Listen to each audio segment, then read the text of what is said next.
Hey, and welcome back to the channel. If you're new here, my name is Liz, anti-capitalist entrepreneur and business coach.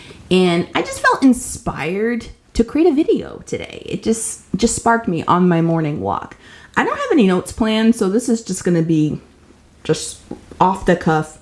Whatever's coming to my head is what you're going to get here today. But I just felt so inspired to talk about the power and the impact. That's the word, the impact of coaching. I was on my walk this morning and I was thinking about how I had a conversation with my mom a few weeks ago. It was her birthday and we were just, talking, shooting the shit. And she started talking about something that she had been dealing with for a while, like something that she was struggling with, something that she was still feeling upset about in her spirit.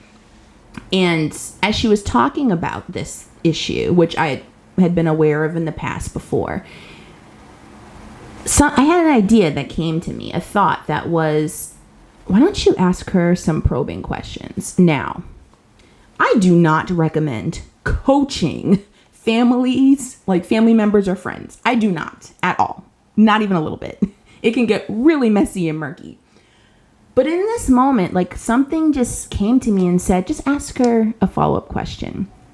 And I struggled with it in the moment. I was thinking, well, I could, but then what if things go wrong, or if I trigger her in some way, or she gets upset with me? And I realized in that moment, because of my own self-coaching practice, that those are all based in fear that, if she were to dislike something that I had asked, then it would lead to us being upset with each other, or something that I could not overcome. But I knew that it would be fine.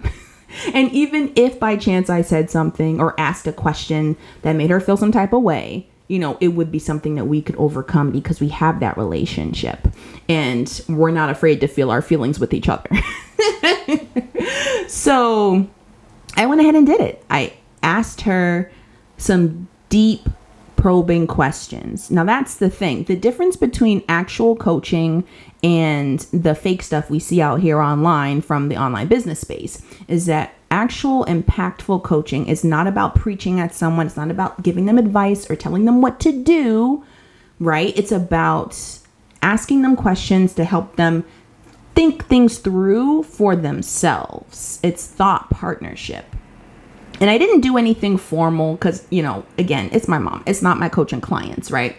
But just a few light questions just help her to really dig beneath the surface of what it was that she was saying to me. And in that moment, she said that she hadn't realized that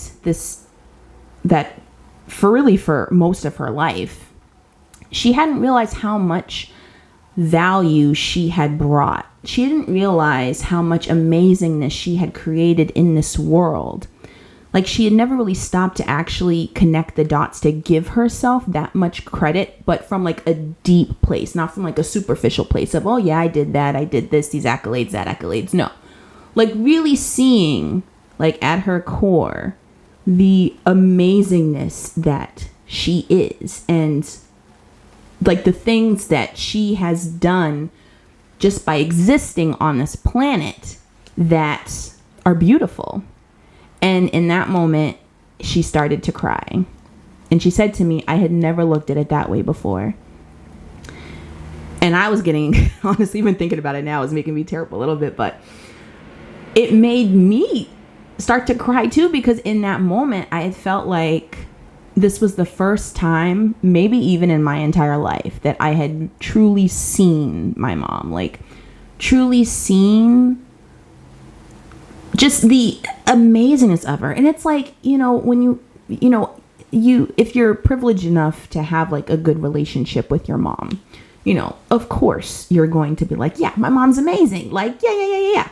Post the pictures on Mother's Day, you do the whole thing. But like, how often do we actually have that experience to actually see our parents as the beautiful and flawed human beings that they are?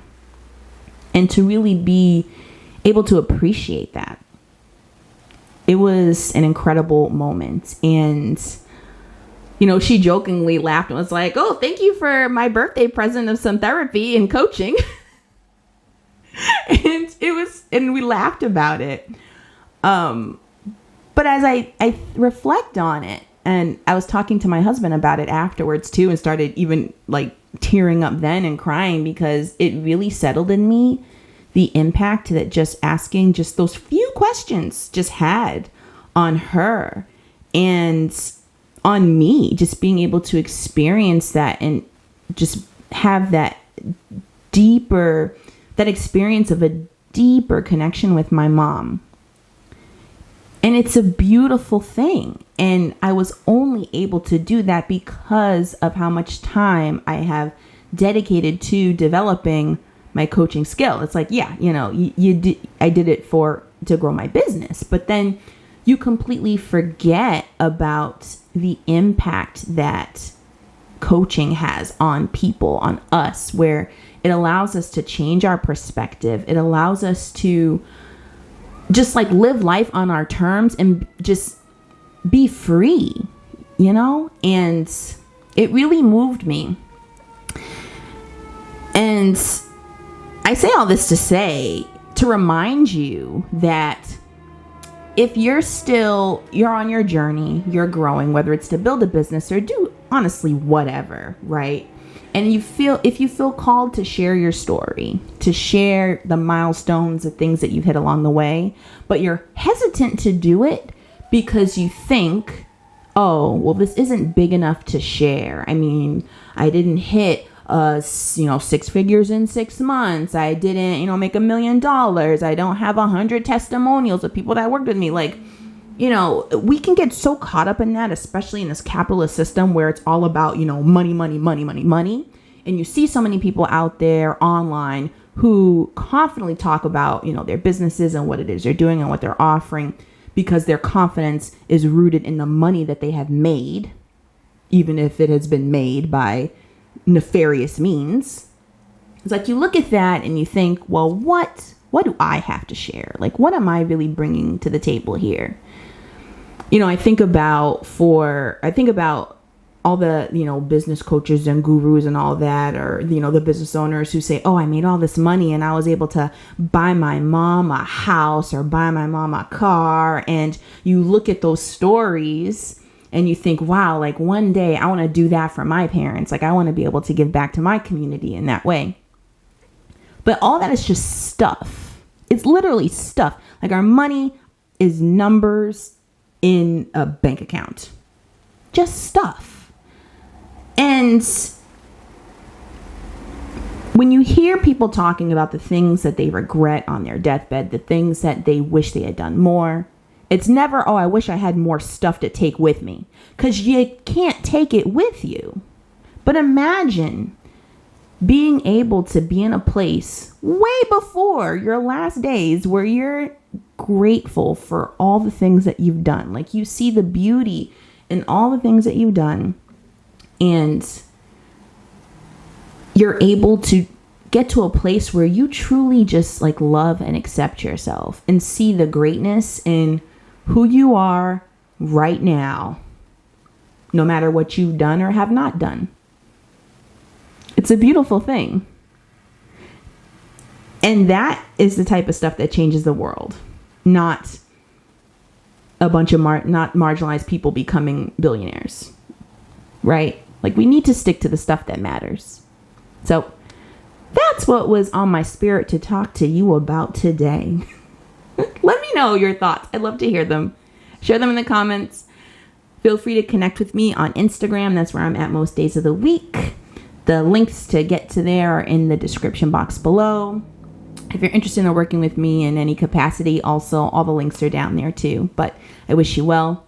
And yeah, just really, you've done amazing things. Remember that. And you don't need a multi-million-dollar business to change the world. And in fact, most people who have multi-million-dollar businesses aren't. They're doing the opposite. All right. Take care.